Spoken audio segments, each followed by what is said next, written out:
Let's see. All right.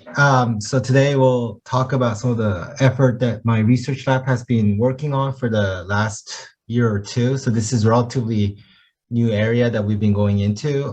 So we are sort of really excited about it, and we are excited to share some of the early data that we have collected in this area. So the title of the talk is High Density Neurochemical Probes for Single Cell Analysis to Brain Mapping.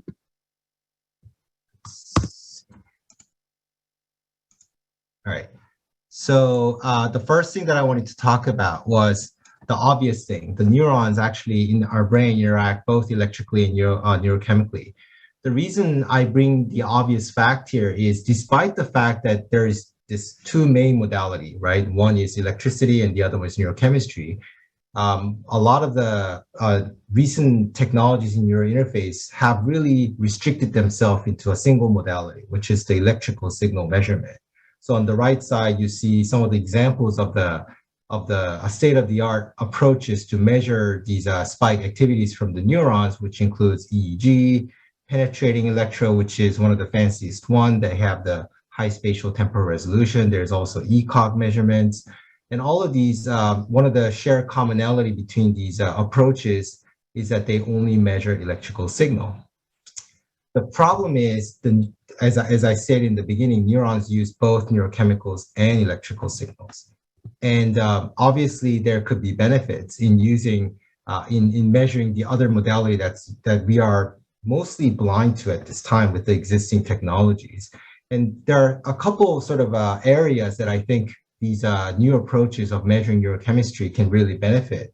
And one area is neuroprosthetics, right? So neuroprosthetics is sort of the area in which we use these neurointerfaces to sample the intention of the brain and control different devices, such as robotic arm, it could be a camera, it could be whatever, to really interface data in and out from the brain. And currently, almost 100% of the technology that we rely on is measuring only electrical signal. Now, it's not really obvious to me if the neurochemical modality can aid in that way, but I think it could.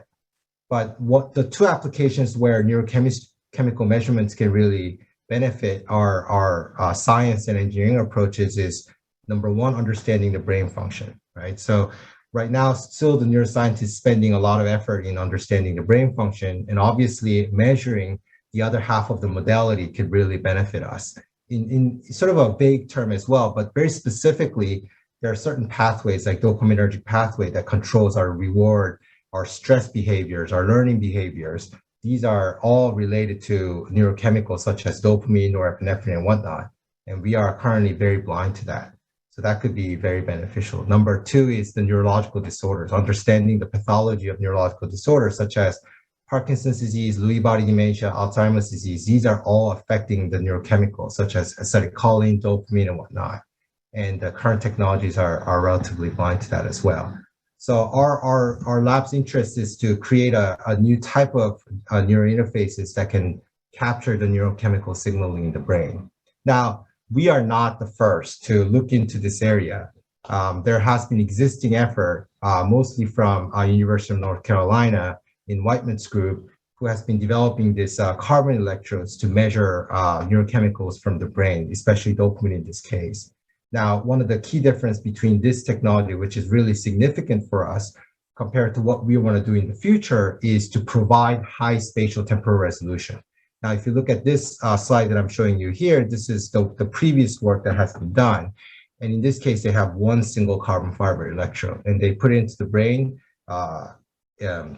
in the midbrain where dopamine is prevalent, and they measure it. And although this looks like a mapping, it's actually a single electrode measurement, and it's a cyclic voltammogram that tells us what kind of neurotransmitter they're measuring.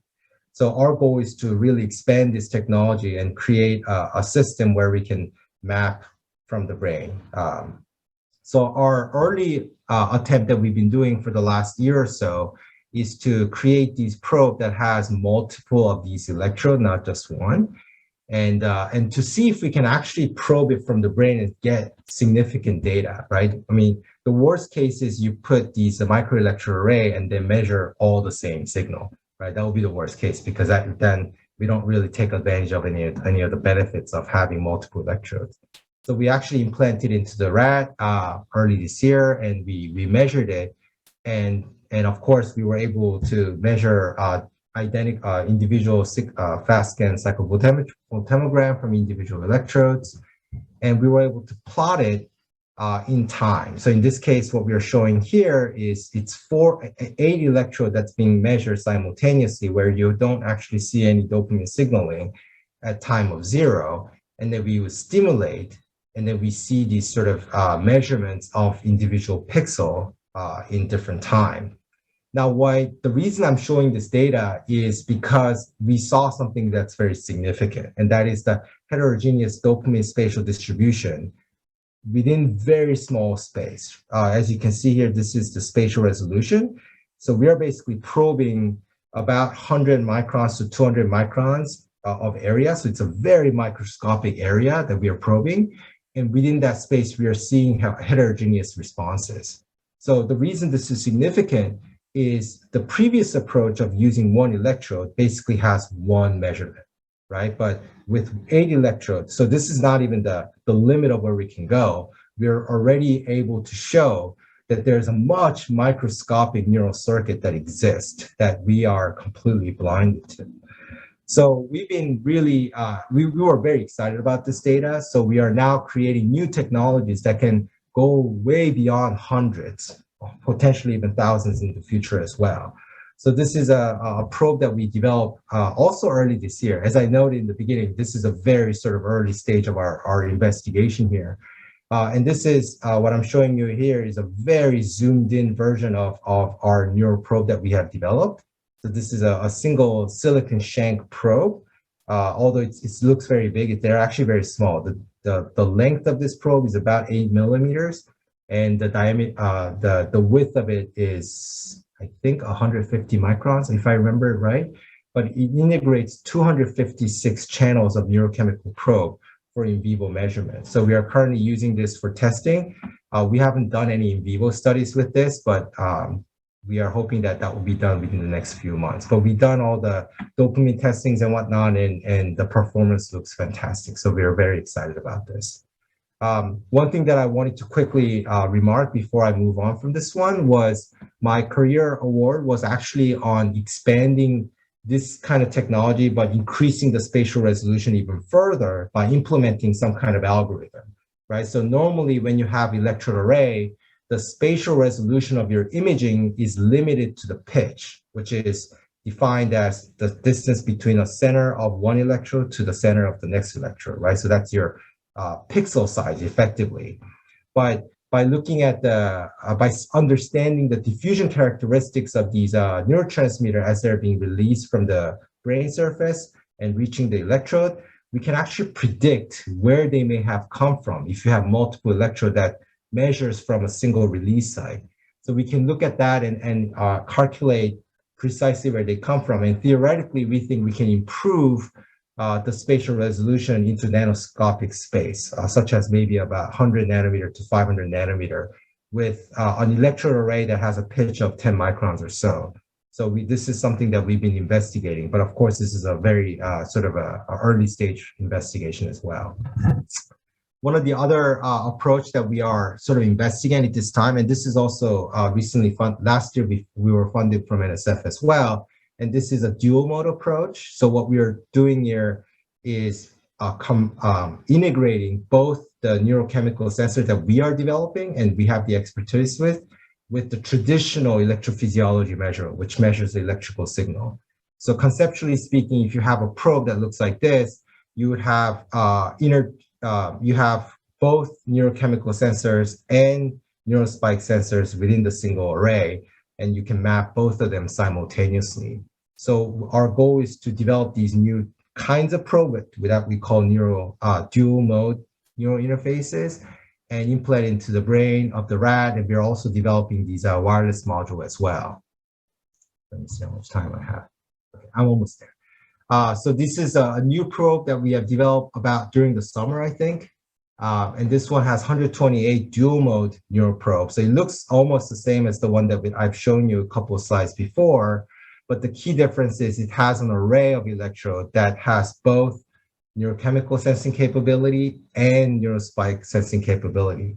One thing that I wanted to kind of bring up here is one of the key difference between a lot of neuroprobe developed in the scientific community versus what we do here is that our probe is fully integrated. And that implies that the signal processing unit is all integrated in the silicon probe.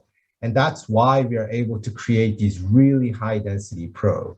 That is very challenging if you have a sort of an off-chip approach where the amplifier and the signal processing unit is a separate sort of approach, then you really can't go beyond a couple tens of electrodes. And we are also simultaneously developing this fully wireless module that is very, very tiny. So this is something that we have developed, and I actually have it in my hand here to give you some perspective here. I'm showing you in the camera. So it's a very tiny unit, but it can actually transmit up to about 166 channels of simultaneous recording. So this wireless module that we have developed is sufficient to operate the device that we are developing in the previous few slides. And we have tested the data transfer rate in different distance because we want to do free behaving animal studies, and it can cover up to 10 meters, no problem. And the way it's going to operate, if I want to kind of give you the vision of what I have, this system is the entire system. And if you flip it, this is what you have here on the right side, and you can see the connectors. And that connector is going to connect to the one on the bottom, which is basically the probe that we are developing, where you have the PCB with the connector, and then you have this small silicon probe attached to it. So if you attach this to the back of the wireless module, that's basically the entire system, and we can mount it on the rat and we can operate. With that, I want to thank you for the invitation to talk again in this seminar series, and also my sponsors, which includes DoD and NSF and NIH as well. Thank you.